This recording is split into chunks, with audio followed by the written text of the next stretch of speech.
Hello, and welcome to Teaching My Cat to Read, the very serious book review podcast. I'm Eli. I'm Em. And I'm Lottie. And this week we're discussing everything about The Hunger Games by Suzanne Collins.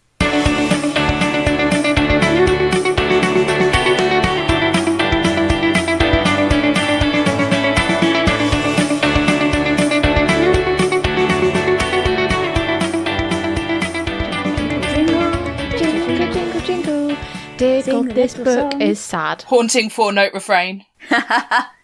Yes, there's specific things we should be singing at this point instead of just the jingle jingle. We've got I can't quite hit that low note. I don't think we can whistle the film theme tune without probably getting copyrighted, so... Yeah. Oh yes, they're going to notice and care, this one tiny little podcast. They will. They will yes. hunt us down. The Hunger Games, guys. Terrible summaries, anybody? Local area girl actually gets to shoot people as she deserves. Except she doesn't want to. Not really. It's wasted on her. She doesn't want to shoot people. It's very sad. This book is somehow more tragic than the film. Oh, yeah. Like... Well, you get her... It's all her monologue. It's all her internal monologue, you know? I had to stare into a wall. Yeah. I think that's my summary. I'm now on book 2. Staring grimly at the wall, yeah. Staring grimly at a wall, but on book 2. So, yeah. Yeah. I had Hello Naughty Children, Time for Death Games. And as another famous archer once said, okay, this looks bad. This is very bad. It's like some Hawkeye classics for the comics fans out there. Poor Peter. Peter really just goes through it and does not stop going through it. Dear God, this... Oh... To be fair, is there a single solitary person in the Hunger Games, the Games who is not going rather through than it? the book, that's not going through it? Yeah. It Yeah. is the book of going through it. This is another summary we can have. It's simply the book of going through it. Was this the first time you guys had read this? Yeah. Yes. Really? I've watched the film. I was trying to think. yeah. I was trying to think, like, was this a thing at school? Because I remember at school, Harry Potter, the Boy Wizard trilogy, as we call it, the book that should not be named. That was like everybody read those books at school. Everybody, the book came out, everybody read it, and the same thing happened with Twilight.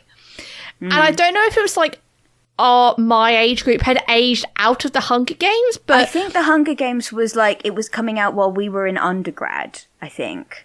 it definitely was out. It was earlier than that, because I specifically remember I think I must have been in like year 13 or 12, like end of school. I think I was a little old for it. Yeah. End of school time, and there was a girl really badly explaining to me the second book, and it put me off it. Like, wow, okay. It was just like, it just sounded, she just told me all these kids kill each other in this thing that's shaped like a clock. And I just have this vivid memory going, what a weird fantasy book. Like, what the hell? Like, what is this? But I think that whole, because I know Divergent, and there's like quite another few of sort of, it sort of set off a bit of a trend, didn't it? So the first book came out in 2008.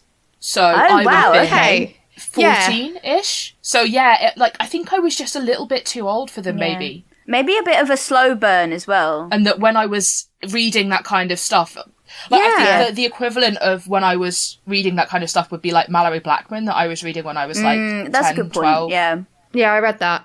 I feel like as well it kind of got a second wind when they made the films as well. Like, yes, I wasn't very aware of how popular it was when it was just a book, and then I was very aware of how popular it was once the films were out. Yeah. But, this was a classic my friend Liz lent me a book experience.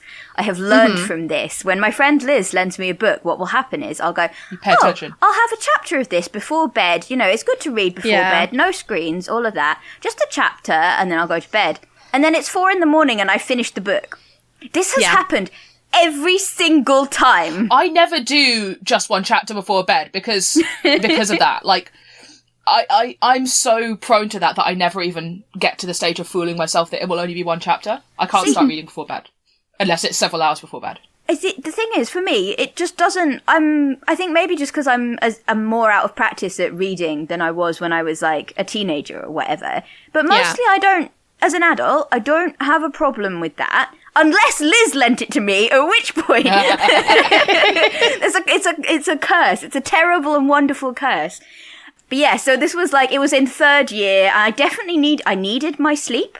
I needed it. I needed it so badly. And then I read this book and I was like, fuck. And then I did the exact same thing with the rest of the trilogy.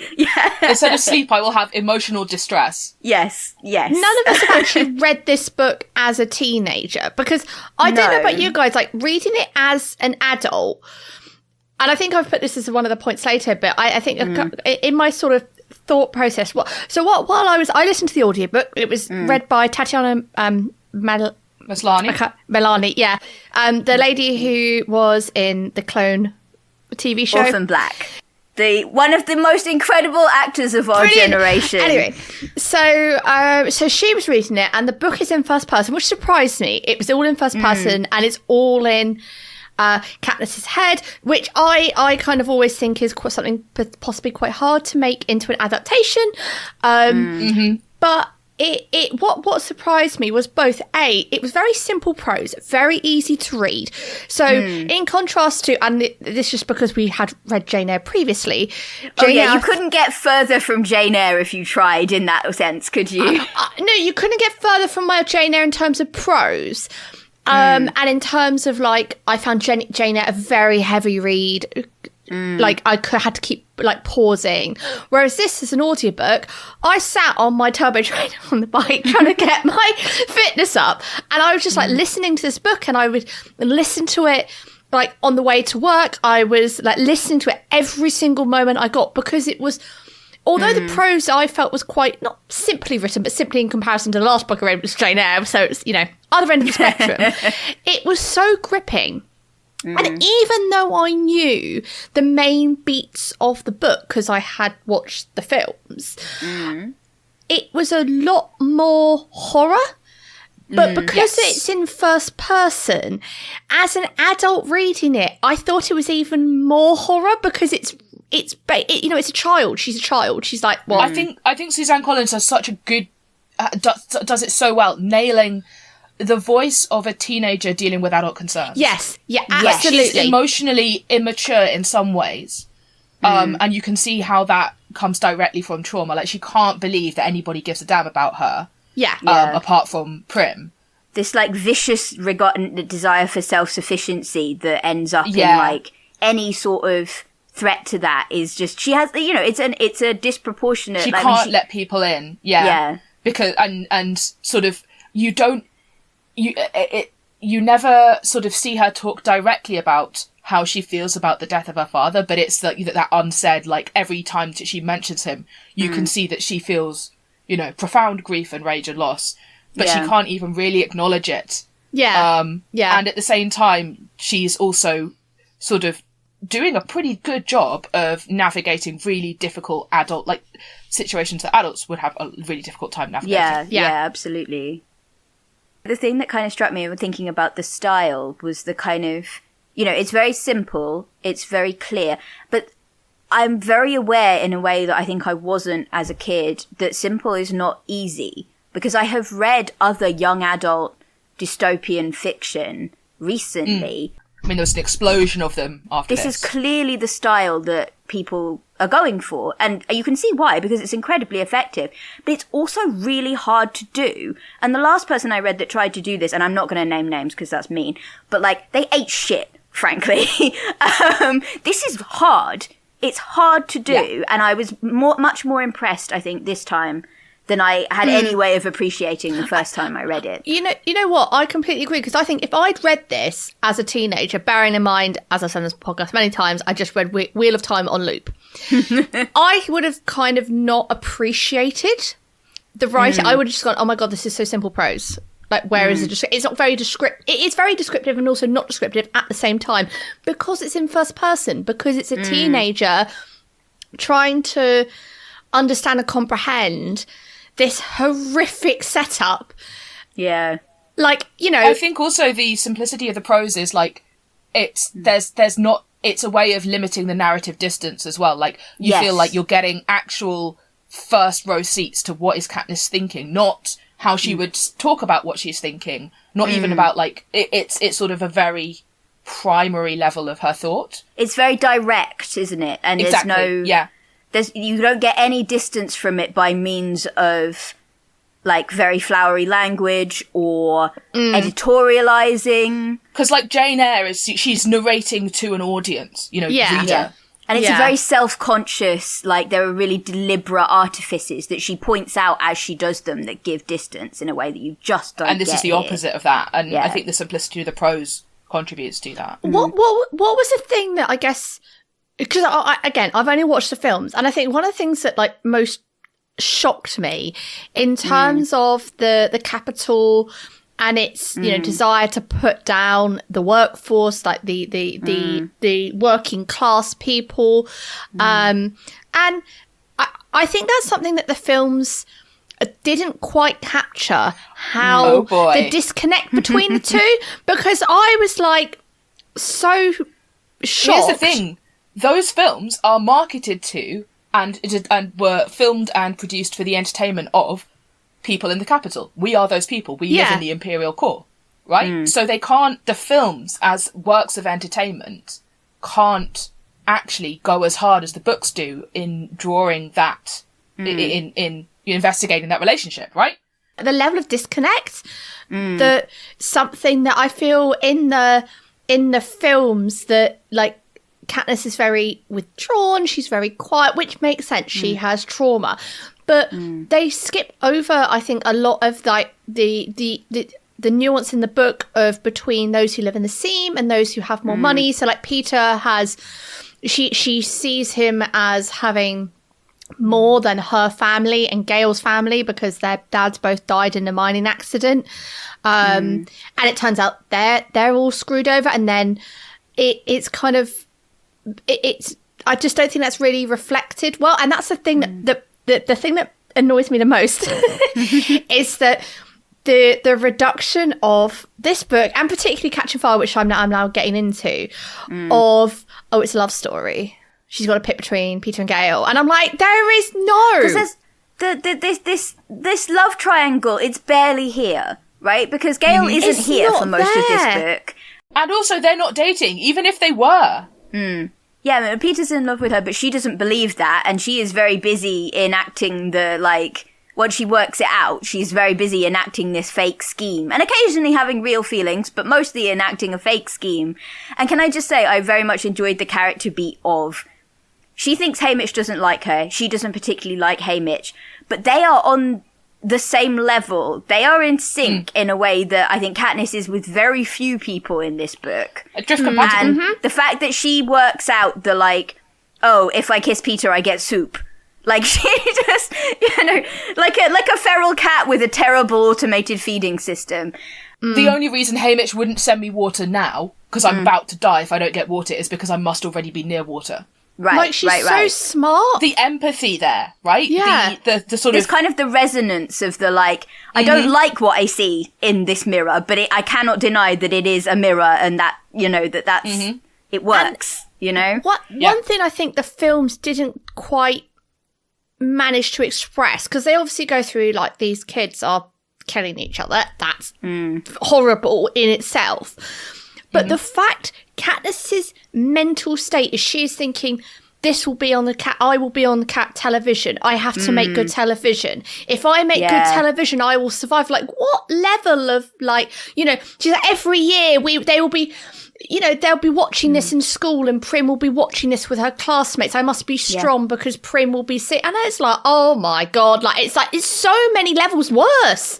Yeah. And not just the, like, I have to look strong because people I love will be watching, or I have to look strong because that makes better television, but like, there's this self-awareness of the, like, the meta-narrative of the games, of how it's supposed to look, how the game makers think. And she's using that knowledge against them. It's a key part of her strategy that she's going, well, I don't know what's going to happen next, but this, if nobody's died today, that's boring. So they're going to do something to force us to, and then predicting what they'll use to try and create drama to force the contestants into close proximity. Like, there's this one bit where she and Peter are like, let's just get this thing over with. Like, and it's the final day. Yeah. Because they both know, like, they have this sort of almost innate understanding of how these games go because they've grown up with them. Yeah, yeah. Which is another level of horrifying, isn't it? It's so normal that you have that. Any kid, or maybe not any kid, since the others don't seem to be using it so much. But like, although obviously we're not in their heads, it's really hard to tell. But like, they're pretty normal kids of District 12, right? Fairly reasonably. Katniss maybe slightly more than Peter in that she's like fairly worse off. And it's ingrained enough in their heads that they can use this, like, it's a pretty sophisticated strategy when you're out of your mind in terror. Yeah. You know, but it's so ingrained that this is a strategy that's available to them, which is just a whole other level of, like, fucked up. And I think the other thing that the films didn't really, so the concept of the tesserae and the fact that when you turn, 12, you're able to go and get extra. I don't think that's in the films. It's not in the films because it really shocked me. I did have an idea that they got extra entries for like getting like for as punishment. And that's partly why Prim getting chosen is so awful, because it's the first time her name's only in there once. Katniss is in there something like 20 times.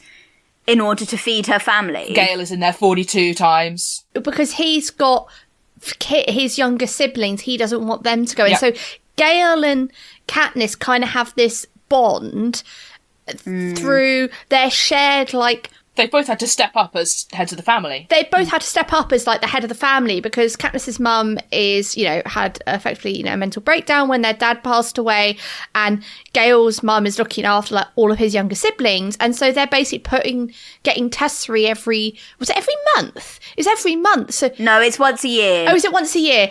Because you get a food allowance for the year. For one person. But then it was like every time you got food allowance for one person, it's like Gale had like put it in for 3 of his siblings, so that his name was in 3 more times for each of his siblings. Every year. Yeah. Every year. And I'm like, that just makes, again, it makes... And it's not enough to live on. Like, it's like her stepping up for Prim kind of so much more... Like, I'd say it makes a bit more sense because in the films, it focuses on the Hunger Games. It focuses on the games. And that is, in my opinion, a very small part of the books. There's this whole, like, setup where... And, like, if we can talk about the world building because... Oh, my God. Like, the world building in this book, it's again, horrific. But... It's believable. I do like, just to lighten the tone for a minute, I do like, this is one of those books where you can go, you know, it very explicitly says this used to be North America, where you can go, and the rest of the world's just doing fine. They're just letting this happen to America. I guess that's not really lightening the tone, is it, I suppose? not in the current climate. We're recording this in the middle of March 2025. Oh God. Boy. But I tell you what, this was really interesting reading this again and thinking about how clearly this book delineates the mechanisms by which tyranny functions, right? Because it's so clear-eyed about it. It's so obvious and, like, you can see how it all interlocks. And so are the people being subject to it. You know, Gale saying this is a mechanism by which they divide us. That, you know, the fact that some of us have to take tesserae and... Yeah. And Katniss having that realization about different things over and over. Like, there's a moment where Peter's talking about how he never got to taste the fancy bread either, that they were always eating stale stuff. And Katniss realizes that she's had this kind of idea in her head about, like, the shopkeepers in the Seam having a much easier life. And to be fair, I think they do to an extent, but also... They at least always have stale food to eat. But it's also like, it's not exactly, they're not living in the lap of luxury either. They're not living to a standard that any of us today would look at and go, oh yeah, that's acceptable. That's like the ideal form of like basic living for a working family. And you also, I mean, we get a brief scene there of like domestic abuse and that like Peter's mum is clearly slapping around the rest of the family. And another like, you know, classic symptom of oppressive systems is, where do you go if that's happening to you? Where do what safety nets are in place? And I mean, Katniss talks about the community home for like kids without parents and stuff. And you can see that there's no good options it's not an option, really. anywhere for anyone. But yeah, I think I would have to, I'm putting this up there with Trickster's Queen by Tamora Pierce if you want to be a historian, if you want to be someone who studies, politics, government, sociology, something about big systems and people and how those things interlock. If you want to have a really good understanding of how those things work, read this and read Trickster's Queen by Tamora Pierce. Because you get this, which is very much another, take down the tyrannical regime thing. But they're very, very clear about what it takes to make a country or a nation, a state, run. And what gears you need to gently dust sand into or blow up to bring something, machinery like that down. Mm-hmm. Not to say, obviously we on this podcast would never condone revolutionary tactics or, suggest anything about our current state. I definitely don't think somebody should redacted the redacted guy, but, yeah. We definitely don't think you should be, using, I don't know, telling absurd what's-it to the surveillance state in order to drown out, any useful information they could get on us, for example. Like people do with the Jabberjays. Yeah, absolutely. But I think it's really interesting, and I think it's very, unfortunately, extremely relevant for our times. I tell you what, when I was reading this, I was like, oh my god, this is going to be a banned book. Just because the capital are it's us, the highest of society, and when Katniss goes there, and I think in the film, they're on the train, they go there, they have a little training montage, but there is a level of sort of the level of disconnect is just so much stronger in the books, to the point where the capital people are just have such a disconnect from the fact that you do realize you're sending 12-year-olds to go and try and kill another 12-year-old, which is horrible. I mean, I found really, really striking. And I think this is an example of another, a character beat of Katniss's that I really enjoyed, that she's actually pretty good at reading people. And also not particularly, judgmental necessarily either. But there's this really fun bit where she gets the makeup team before she gets Cinna. Who is one of the people who, clearly does see her as a person and is trying to be kind within the system. And she sort of goes, oh, these aren't real people that I need to care about. They're not engaging with the world on any level that has meaning to me. And she's not angry about it. She just sort of treats them like pets. They're like these adorable, useless things that are very easy to keep happy, and you don't really have to think about them very hard, which is just hysteric. It's awful, but it's also hysterically funny. Can I just say something about when she goes through the hair and makeup team that I genuinely found thank you, Suzanne Collins. The fact that she does not have shaved legs until she goes to this bloody process, because I feel in all the, and it's I think it's just such a meme and trope of film. So it's oh well, they've been through all this problem, but yet her normally it's the woman's she's got perfect manicured eyebrows and where is the hair. Underarm bush? They've been running through the jungle for 2 weeks, and her armpits are pristine. Humans are mammals. What is going on? And it was just to be fair, I don't have a lot of underarm hair, and I don't do jack shit to make it be that way. You're lucky. Just how my body is. But listen, one or two people in the whole of Hollywood canon, or however many statistically it is, fine. Every single woman in an apocalyptic scenario having perfectly shaven armpits. Come on now. You've got sharp blades, and you're going to spend them on that. I don't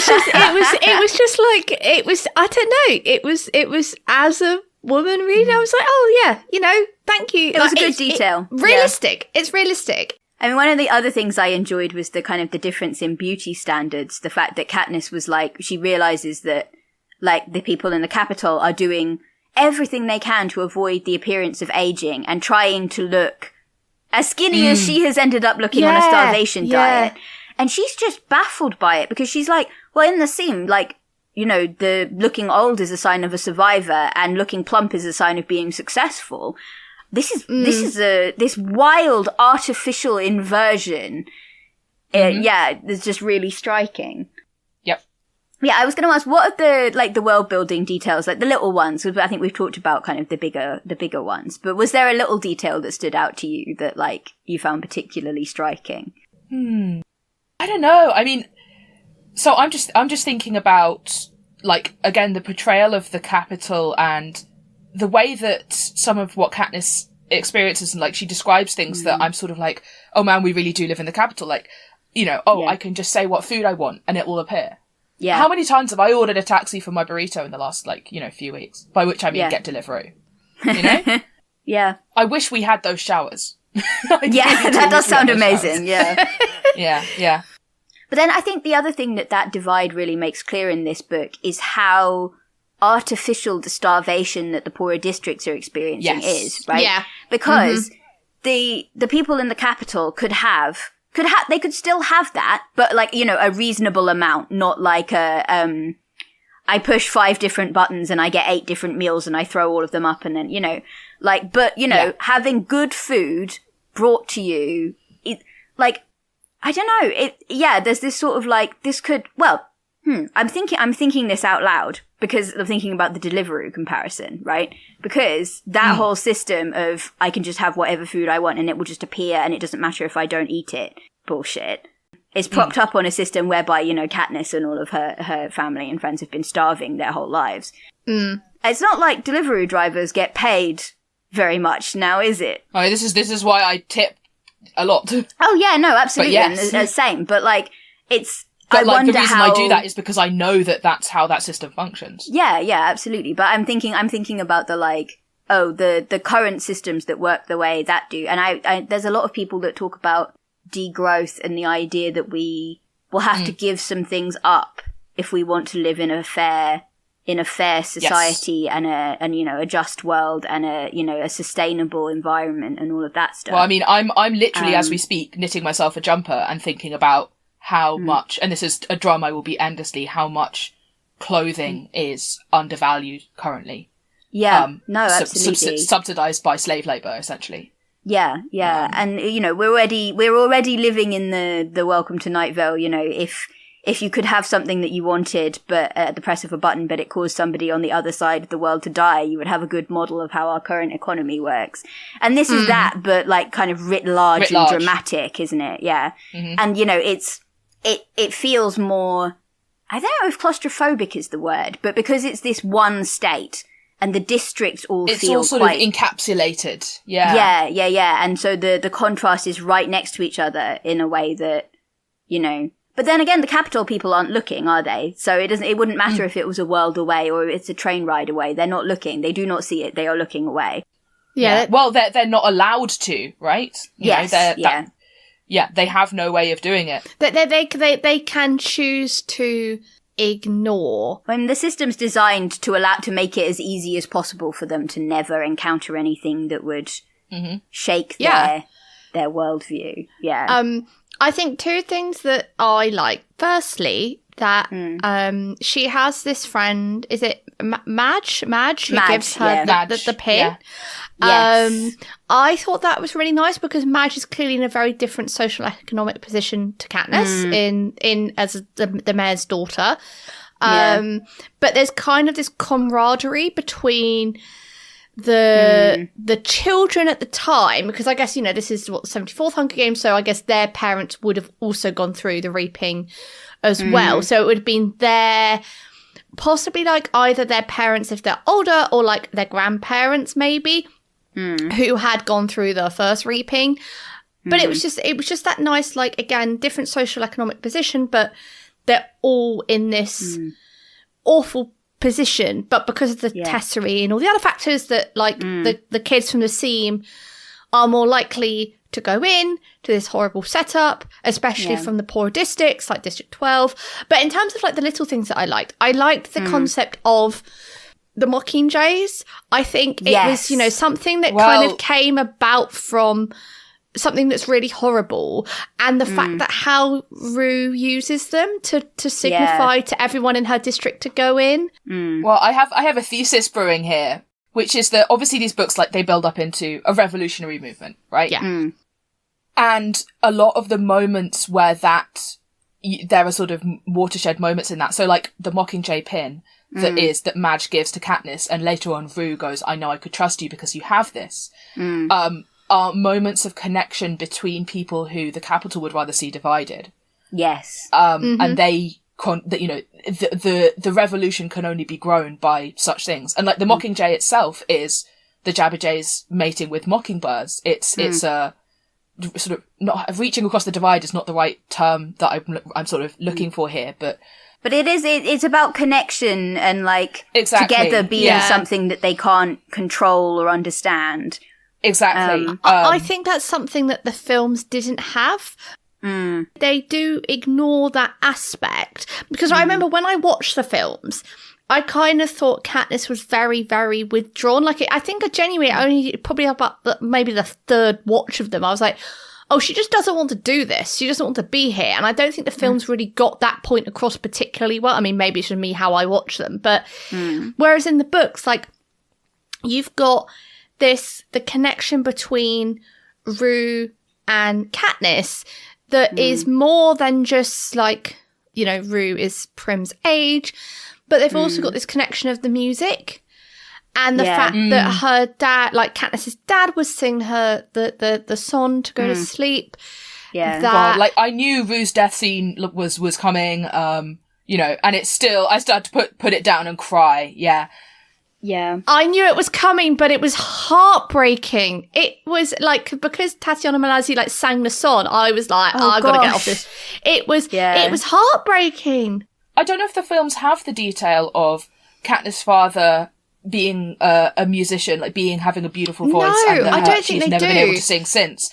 Because that just adds such an extra layer of her singing Rue to sleep. And I think it's know? just another connection again to Rue, like, because she sings to the Mockingjays and they sing back to her. Yeah, I was thinking, will there be singing in the dark times? Yes, there will be singing about the dark times. Yeah. But this links really nicely to one of the things that I think I wrote this in all caps in my notes about 3 or 4 times, which is small kindnesses matter.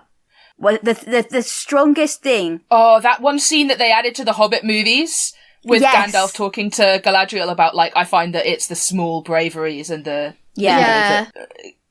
more than ever I need these. Because, you know, it's Peter giving that bread to Katniss when they were both really young and she was starving. She wouldn't be there without that. Madge giving her the pin. She wouldn't have had an ally in Rue. And, like, later on in later books, Cinna doing things that help her materially. Yeah, I mean, Cinna, even now in the first book he is one of the people that is the most real and kind in a way that she can understand.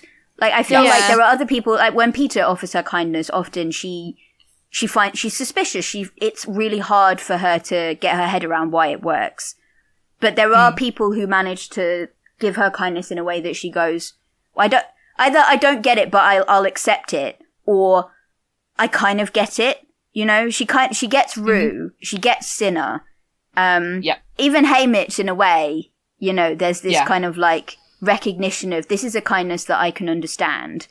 And then there are kindnesses that she can't as well, which is really interesting. And the fact that, like, as she goes through the process, especially at the end, when she wins, she's like, I've won, I've survived, I've lived. And then she has a dawning realization that as the only female winner from District 12, she will be mentoring.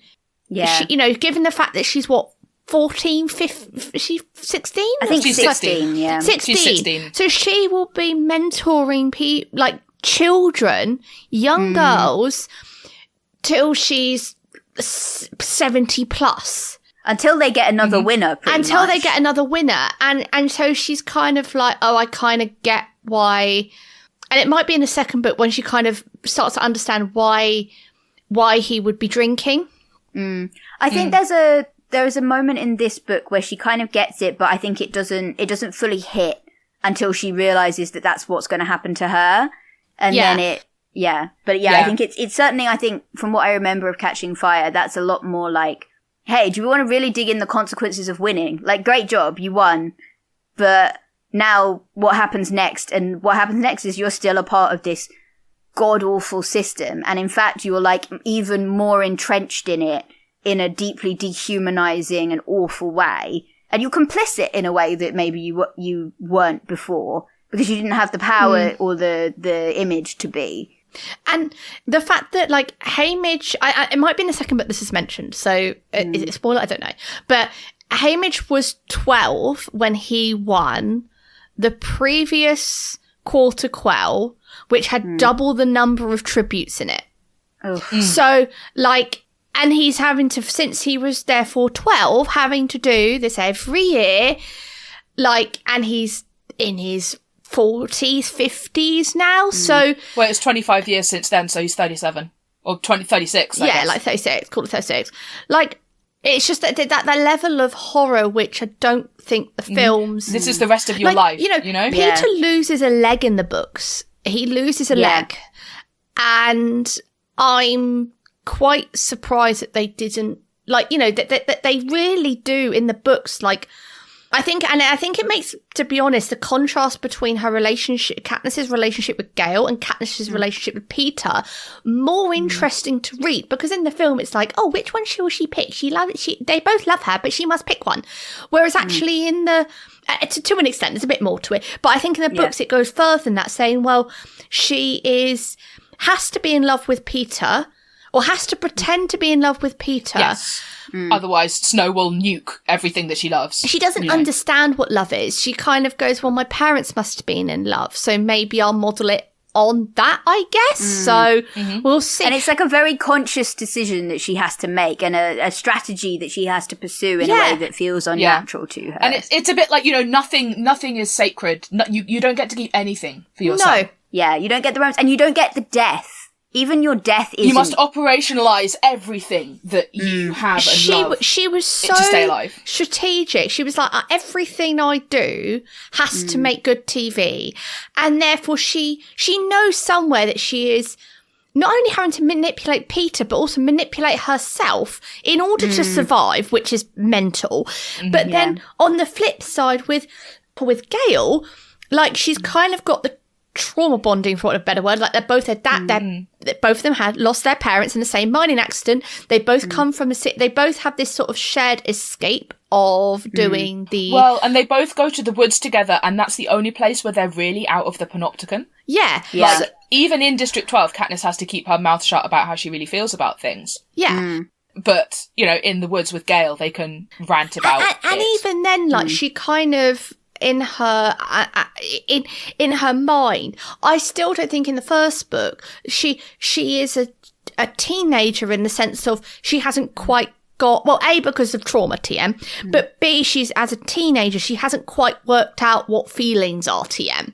Like, she kind of goes, you haven't got time. She doesn't have time for them. Like, literally, not in a bratty teenage way, literally she just does not have the space in her life to be dealing with that. It's a luxury that she can't afford. Yeah. Exactly. But it's kind of sad in the sense that, like, I feel the films kind of pit these two guys against each other when actually makes good movies. I'm like... Well, and it's so, like, the thing is, it's like, that's what the Capitol is doing. It's like, I know loads of people talked about it at the time, but, like, the focus on the love triangle in the movie marketing and in the movies, like, the movie's focus. I mean, I only saw, I'm saying this is mostly from hearsay because I've only seen the first one.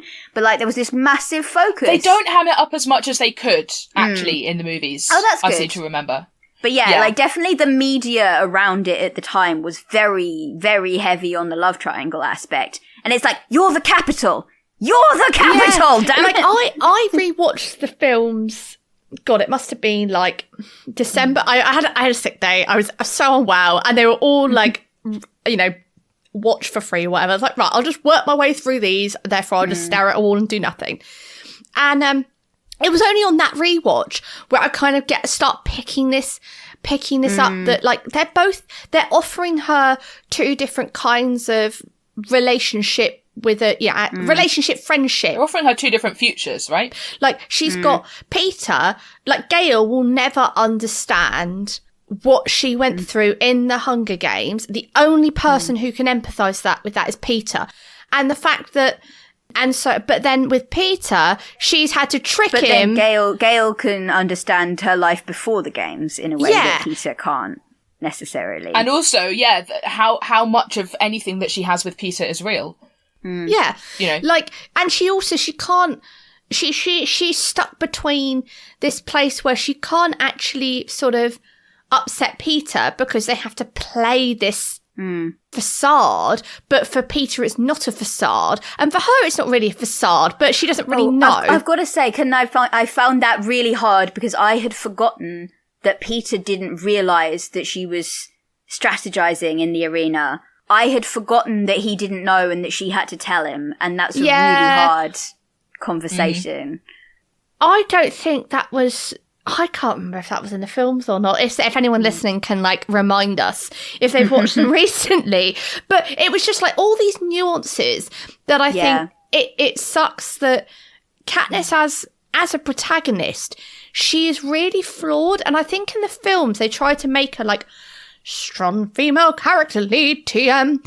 Yeah. And she's not that. She is, and she also isn't. She's a morally grey character, which makes it such an a good book to read. Narrator, an unreliable narrator, and like I would say, like deeply unlikable. If she didn't love Prim so much, it would be really easy for her to slip into being quite unlikable. And it's, it's all very reasonable. It's all like you can see really clearly how she got to where she is and making the kind of decisions that she makes. There's no hole in the logic there. It's a perfect. Sometimes the world does that to people. Yeah, it's a completely understandable, justified character that we end up with. Yeah. But it's much easier for Jennifer Lawrence to sell the strong female character, isn't it? Well, and it's a lot harder if you're not inside her head, I think it's a lot harder to get the full impact of her choosing to go for Prim, and the fact that is the impetus behind, like, her love for Prim and, like, the other small kindnesses that people have given her on the way are the impetus for every altruistic decision, every trust she places in somebody, every kindness she herself does is coming from the same places of love for Prim, and or being inspired by all of these people who've in very small but significant ways kept her alive. The fucking bread. Okay, so I didn't cry. Oh my god, the bread. I didn't cry when Rue died. I knew it was coming. I was sad, but I didn't, I don't often cry at books, so I wasn't really expecting it. And then we got to the bread, and I fucking sobbed. I was in floods. It was... The bit where, so the thing that the films do that we don't get in the book, because it's all Katniss POV, is we get other people, we get, shots from outside the arena while the games are going on, and they have, Rue's death being televised, and her doing the gesture of, like, 3 fingers to the mouth and them holding them out. Yeah. And you get to see all of District 11 watching this, doing that. Yeah. And it's such a powerful moment in the film. Yeah. Like, I think I'm really glad they did Rue's death and then the solidarity from District 11 justice in the films. I tell you what, that is the thing I remember like most chills. from the film, actually, is Rue's death and how they handled that.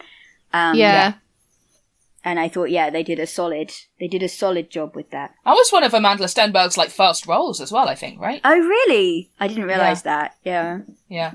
Like, they've gone on to do a lot of acting since. Well, they're doing an incredible job. Like, yeah. It was. Go watch The Acolyte, everybody. Oh, okay. I need to go and watch that. Like, but. And it's something that sort of annoys me about young adult fiction. But I think what makes this book so good, and you're right, Em, like, I think people have tried to replicate this and done it poorly, is that they try and make... Is Mary Sue the right word? Like, sort of, like, just protected by plot armor? Yeah, there's a kind of, like, there's an overpowering of a misunderstanding of what, like, a strong female protagonist. All the boys love me, but I think I'm so ugly, and I could, that kind of... And there's a refusal in a lot of the following stuff to engage with the very real themes that are being introduced via the love interest subplot. The love interest thing, the love triangle is a proxy for when you're faced with, you know, a world that needs to be burnt down. Yeah. How are you going to devote yourself fully to being set on fire to make it happen, or are you going to try and save yourself for a life afterwards? Sort of thing. Yeah. Is are you going to choose? And I want to bring this back to the Mockingjays versus Trackerjacks. Okay, because this is a thought I had while I was reading this, was that there's this thing of, and it becomes more relevant the further through you get, but it's set up really nicely here, is this idea of like, okay, so the kindness is important, and there's also the violence. And you get the Mockingjays and the Trackerjacks are two examples of the way that the Capitol has attempted to engineer nature such that the very natural world is turning against you, right? And in this book, we get different responses to that, right? Because on the one hand, you have the Mockingjays, you have this like collaborative, like Rue works with them. You know, the people in District 11 make friends with them. You can cooperate with them. They'll help you. And the way that you can turn them against the Capitol is by telling them nonsense, telling them absurd shit, lying to them. It's a joke, you know. It's collaborative and it's humorous. It's not violent. But the Trackerjacks, sure, when you can turn them against the regime, you can turn them against your enemies the way that Katniss does in the arena. But she doesn't get out of that unscathed. Firstly, she spends 2 days wandering around in like complete delirium. And you know, you can defeat your enemies, but with violence, with the power of incredible violence, but it will backfire on you, right? There will be a double-edged sword. There will be a harm to you in a way that, and you can't control it. Once you've started it, you can't stop it necessarily. You can't pick who it kills and who it doesn't kill, which is very, very relevant for the third book. Anyway, but I think Peter and Gale in some ways, because we talk about Gale being angry about the regime and Katniss kind of doesn't see the point of ranting about it. And then on the other hand, you've got Peter who is very much like, well, I'm going to resist it, but primarily I'm going to resist it through small acts of subversive kindness. You know, the thing I'm going to weaponize against the Capitol is my feelings. The fact that I'm a soft boy who cares about stuff. And, you know, he's capable of making... With that, I don't think it's that Katniss doesn't see the point, but I think she just doesn't understand it. Yeah. She doesn't understand that it has power. And it's something that I think she, like, you know, she has a realization moment in this book when I think from hanging out with Rue, where she understands what Peter was trying to say about kindness and how, you know, dying is himself. And that's part of the motivation for why she surrounds Rue's body in flowers.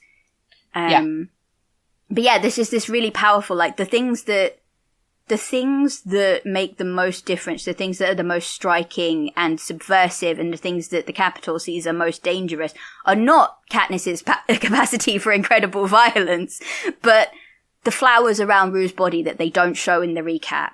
The fact that she sings her to her rest, as it were. The deal that like she and Thresh come to, like, there's all of this stuff that that's available to her just by being, it's her birthright as a human being that they can't take from her. And that's the thing that's the most effective. Again, I don't know. It is interesting. Somebody's probably written about the theatre of non-violence and the poison berries scene somewhere. There's probably a very interesting essay in that. But yeah, just Mockingjays versus Trackerjacks. You can use the regime's violence against them, but you can't necessarily control who it hurts or where it goes. Yeah, something about the Master's tool in the Master's house. Yeah, or you can use the power of, like, you know, being kind to each other and reaching out to each other. And nonsense. Fucking lying to people in power. Doing stupid shit. There's a whole, everybody reads about Claude Cahun and, I'm not pronouncing their name right. Or there was somebody on Tumblr recently that was talking about leaving like purple dots on things under the Stasi and just driving the secret police mental. It doesn't mean anything, but it has. Is Claude Cahun the La Vie en Rose person? I don't think so. They're an artist on the Channel Islands, I think, while they were occupied during the war, and they did a lot of kind of very absurdist kind of protest art. I'm thinking of something different. there's a book. I think I'm literally looking at it right now. Hold on. Can I get to the book on my shelf? Blueprint for Revolution, it's called. But a lot of the case studies it talks about are people doing things that seem... Oh, I'm thinking of Rose Sylvie, which is Marcel Duchamp. So different Right. Yeah, no, Blueprint for a Revolution, which talks about, like, the power of kind of big absurdist art pranks to form revolution, the kind of nonsense and comedy and... Yeah, I'll tell you what, there's a few different things I can think of that I think are really relevant here that I will put in the references on the reference post, but I cannot bring them properly to mind at this particular moment. But yeah, Mockingjays versus Tracker Jacks, I just think, wow. Very, very interesting. Distill the whole thesis of the books down into this one particular contrast. I don't know. It's tasty. It's interesting. Suzanne Collins did a fucking spectacular job. Yeah.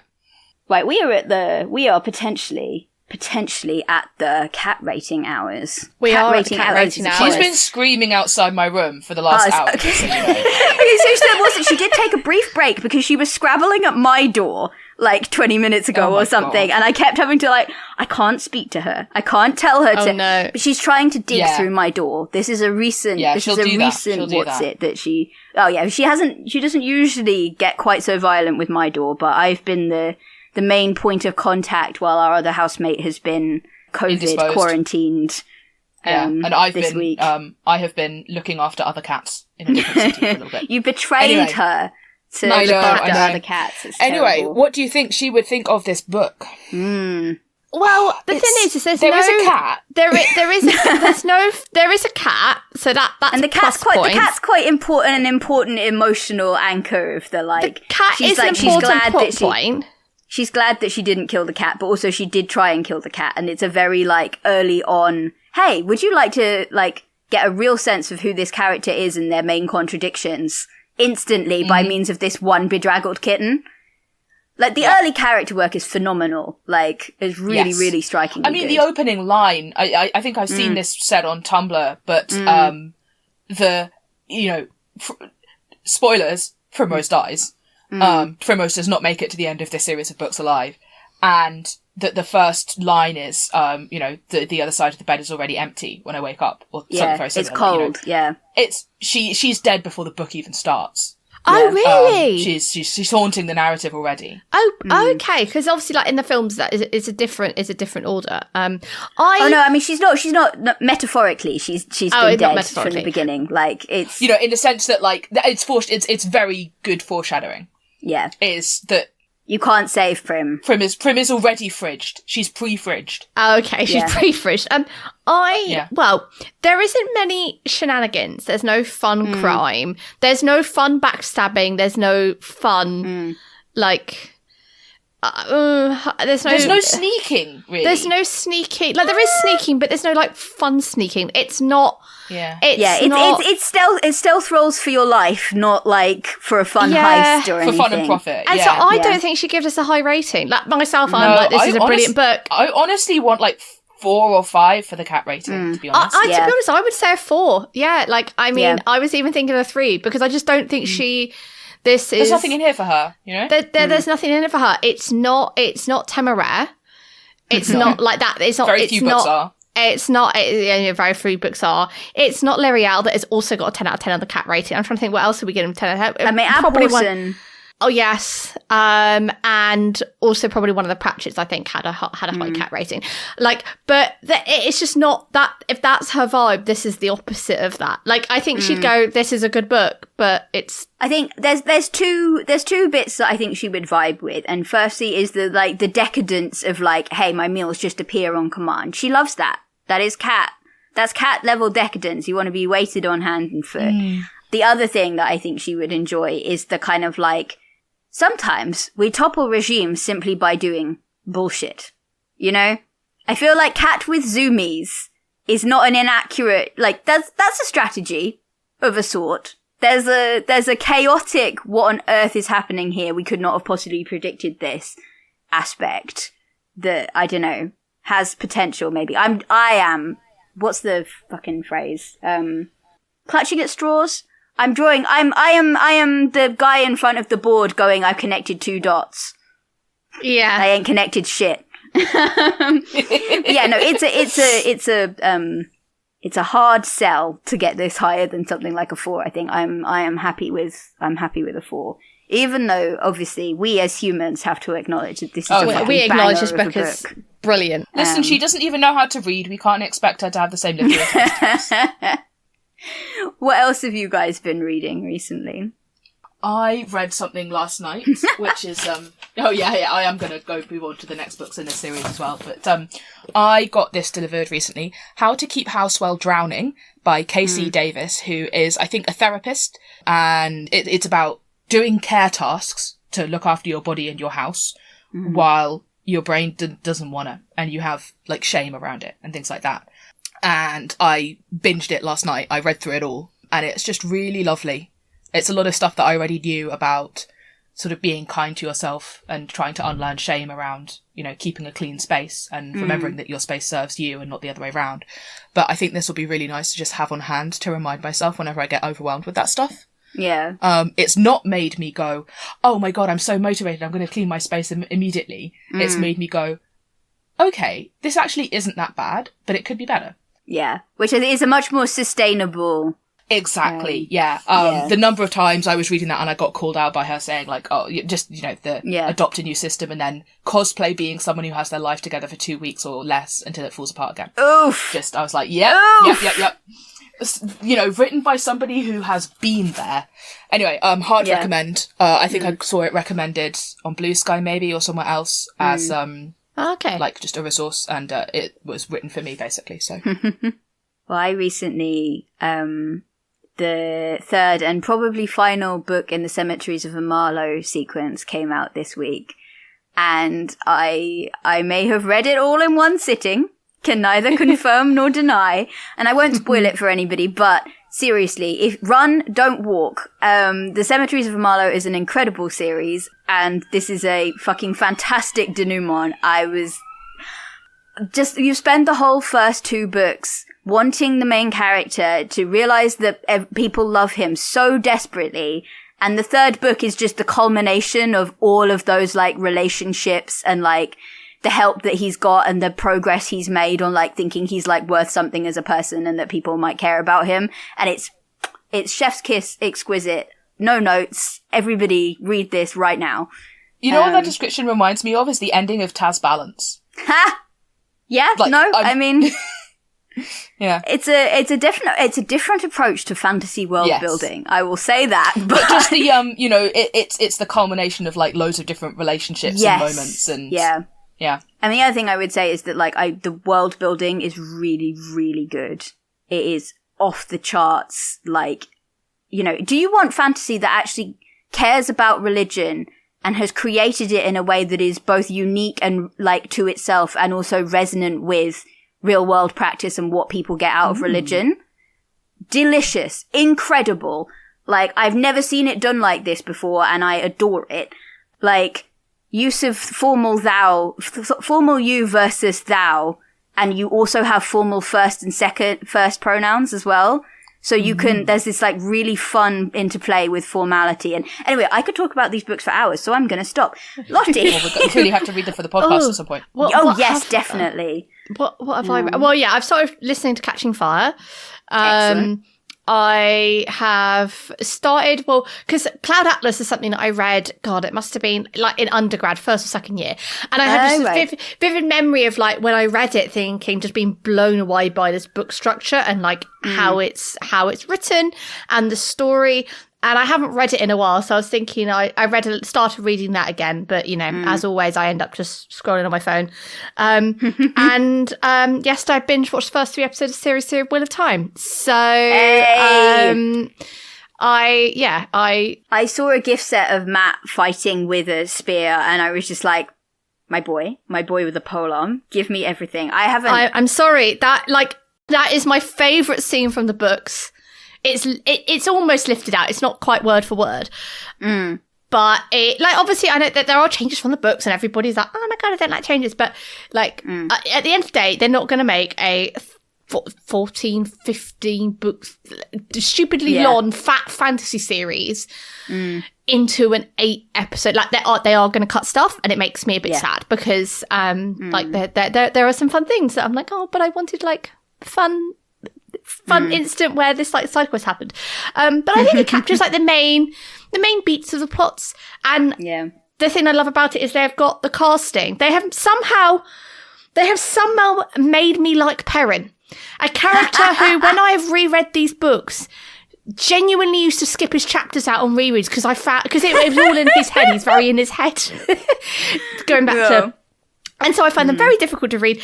And in the TV show, I think they've done a very good job of, apart from like Fridge and his wife, I don't agree with that in the first series. But anyway, I think going forward, they have done a very good job of kind of extrapolating his character outside of his brain.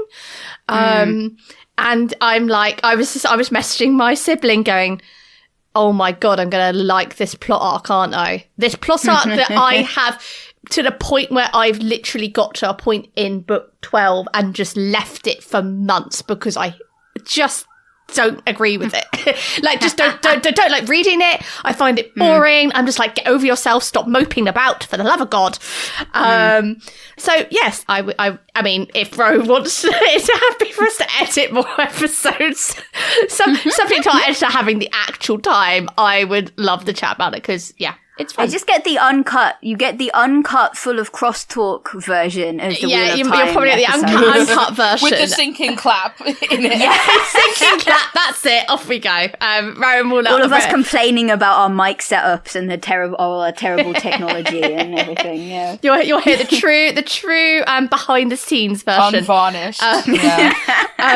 But guys, we probably do need to wrap up. And I was just thinking, what are we reading next? I literally have no idea. Is it the Sherlock Holmes that we couldn't decide what Sherlock Holmes is? It's the Red-Headed League. It's a Red-Headed League. So yes, do cool. I know? I haven't read this book before. I'm very excited.